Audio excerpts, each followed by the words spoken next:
What's up, guys? My name's Ali. I'm with Project Subaru in association with Tread Magazine and Fast Friends Clothing.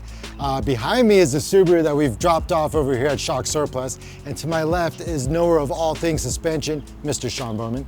Hey, what's up, guys? So we're lucky enough to be throwing on this Ironman kit. I've been doing a lot of looking at it, and I've actually been really surprised with all the stuff they've been able to pack into a kit that is not a ton of money. Right. It's an affordable option for somebody who just wants a solid bolting kit for their vehicle. They want better performance, maybe better load handling, and this vehicle kind of checks those boxes.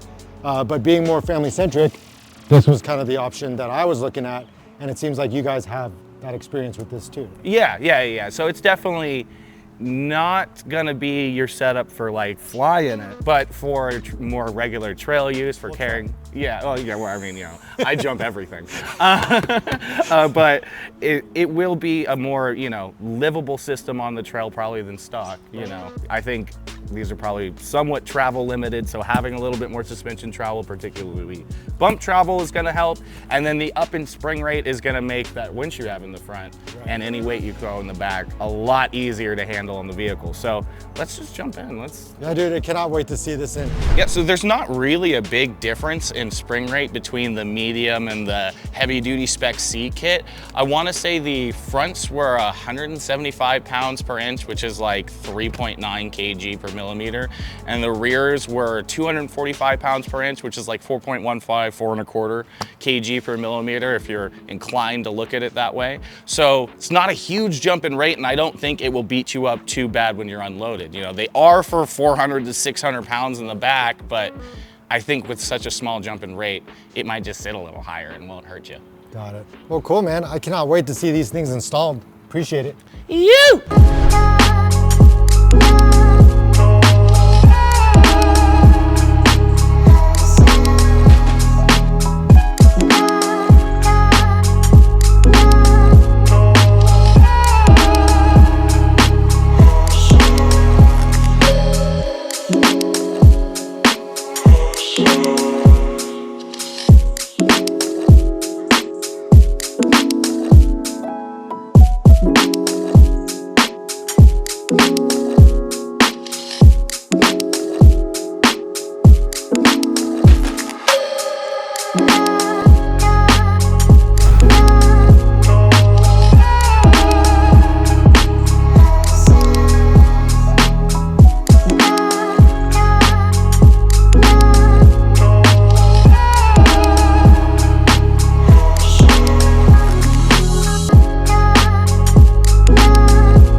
That's like nothing. Yeah, that's 20.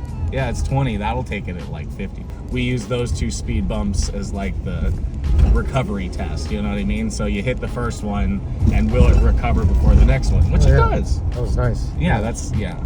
So a big thing I always look for in suspension is if it can take the first bump, sick. If it can take the second bump, even better. Yeah, and the speed bumps aren't like kadoosh. No, this is perfectly livable. This is more comfortable than my Bronco. I bet you once it gets loaded too, it'll probably be even better. It'll be even softer, because that's perfectly livable. Like, the front feels a lot better than the back. Though. Yeah. The back definitely does feel a little firmer than it needs to be, but that's perfectly livable for essentially unloaded. Like my wife's not going to be pissed off about how this feels when we're driving in it. No, well, and driving down here on the street. It's perfectly smooth, Dude. The little bumps, because it's the little bumps that make me mad. And this is a good one because you can feel, does it hold through a bump and a turn?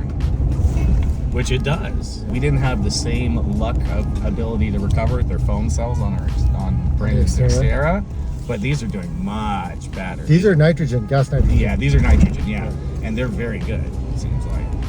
Well, everyone's raved about them, and you never know where people's experience comes from. Like, they're saying, oh, it's great. You don't know if they really know what they're talking about. But yeah, I mean, This is what I was expecting from the reviews that I got. Yeah, well, and so it's an entry-level system on kind of like an entry-level car, if you think about it. You know, a lot of the people who are building these aren't like you. It isn't their, you know, they don't have a build Jeep. This is their first thing that they're building. So no, this was great, and I already like the IFS on the trails, so this is probably going to be just this is just a little bit more support that it needed over stock. It probably liked the bump stops a lot. All right, we just got back from taking the car around the block with the new Spec C suspension from Ironman 4x4. It was actually a lot more surprising than what I thought it was going to be. It wasn't as jarring as you'd expect from a system that's designed for a heavy load vehicle. I mean, obviously we did feel that the rear was a little firm, being that it's empty pretty much right now, but not for long. Not for long, and it is more than livable. And I also think having a little bit of stiffer rear is going to make it nice to slide. You know what I mean? Yeah, I think it's a lot more responsive. Yeah. We took it over some speed bumps. We cycled it over a couple close proximity speed bumps. Yeah. It seemed like it performs really well. So I'm actually really excited to get back to Big Bear, try it on the trail, kind of go back over some of the stuff we did stock and see how she does. Yeah, no, definitely. I really like the way it recovered over bumps. I really like the way that it was controlled on rebound, even for having such stiff springs, or what should be a stiff spring. So I think they did a great job on these. Yeah. But you guys got questions about these, anything else? Shock Surplus is the place. Email us, call us, and if you like the videos, comment and subscribe. We love to see that as well. Yeah. Shocksurplus.com, check out fastfriends.fun, and of course, thanks to Tread Magazine and Ironman 4x4 for everything that they've done for this project.